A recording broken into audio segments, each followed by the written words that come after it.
என்னடா திடீர்னு பார்த்தா ஐநூறு பேன் பண்ணிட்டாங்க. இந்த கவர்மெண்ட் வேறு வேலையே இல்லையா? நம்ம தலையை விட்டுறது தான் வேலையா? இல்லை ஒரு நல்ல விஷயம் இருக்குங்க. என்னென்னு பார்க்குறீங்களா? இந்தியாவில் இருக்க மொத்த பிளாக் மணி ஈஸியாக வெளில கொண்டு வந்துடலாம். எப்படின்னு கேட்குறீங்களா?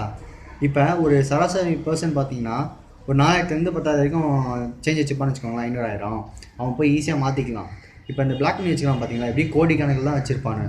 இந்த சிவாஜி படத்தில் வர மாதிரி கிணத்து கடையில் செவத்து கடையில் அந்த மாதிரி தான் வச்சுருப்பாங்க. அவன் மாற்றும் போது ஈஸியாக மாட்டிப்பானு. எப்படின்னு கேட்குறீங்கன்னா, ஆனுவல் இன்கம் சர்டிஃபிகேட்னு ஒன்று கொடுப்பாங்க பார்த்தீங்களா கவர்மெண்ட்டில். அது இதை வச்சு தான் இப்போ மாற்றும் போது அவங்க கவர்மெண்ட் வந்து நோட் பண்ணுவாங்க. அதை தாண்டி இப்போ மாத்திரம் பார்த்தீங்கன்னா 500,000 அவன் ஈஸியாக மாட்டிப்பான். இதனால் கோடிக்கணக்கான பிளாக் மணி வந்து வெளில வரும். அது மட்டும் இல்லைங்க, இப்போ 2000 நோட்டு ஒன்று கொண்டு வந்திருக்காங்க. இதனால் டாலரோட வேல்யூ வந்து அதிகமாகுது. அந்த மாதிரி நம்ம நாட்டோட இந்தியா ருப்பியோட வேல்யூ அதிகமாகும். இது மூலமாக பிளாக் மணி வந்து கண்டிப்பாக கம்மியாகும். உங்களுக்கு டைம் இருக்குது, டிசம்பர் 31 வரைக்கும் டைம் இருக்குது. அப்படி இல்லையா மார்ச் 31 வரைக்கும் டைம் இருக்குது. ஈஸியாக போய் மாற்றிக்கலாம். மாற்றும் போது உங்களோட ஒரிஜினல் ப்ரூஃப் இருக்குல்ல, கவர்மெண்ட் ப்ரூஃப் ஏதாவது ஒன்று எடுத்துகிட்டு போங்க. ஜெராக்ஸ் ஒன்று எடுத்துகிட்டு போங்க. கண்டிப்பாக ஈஸியாக மாற்றிக்கலாம். ஒன்றும் பிரச்சனை இல்லை. இது வந்து இந்தியா வந்து ஒரு டெவலப்பிங் ஸ்டேஜோட ஸ்டார்டிங் தான். நம்ம வந்து வளர்ந்து கொண்டு இருக்கோம், அவ்வளோதான் சொல்லலாம். கவர்மெண்ட் வந்து இந்தியாவை நெக்ஸ்ட் லெவல் கொண்டு போகுது.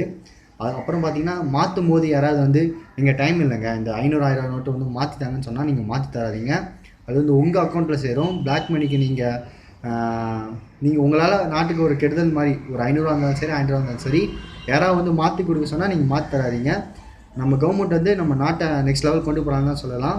கவர்மெண்ட் சப்போர்ட் பண்ணுங்கள். தேங்க்யூ.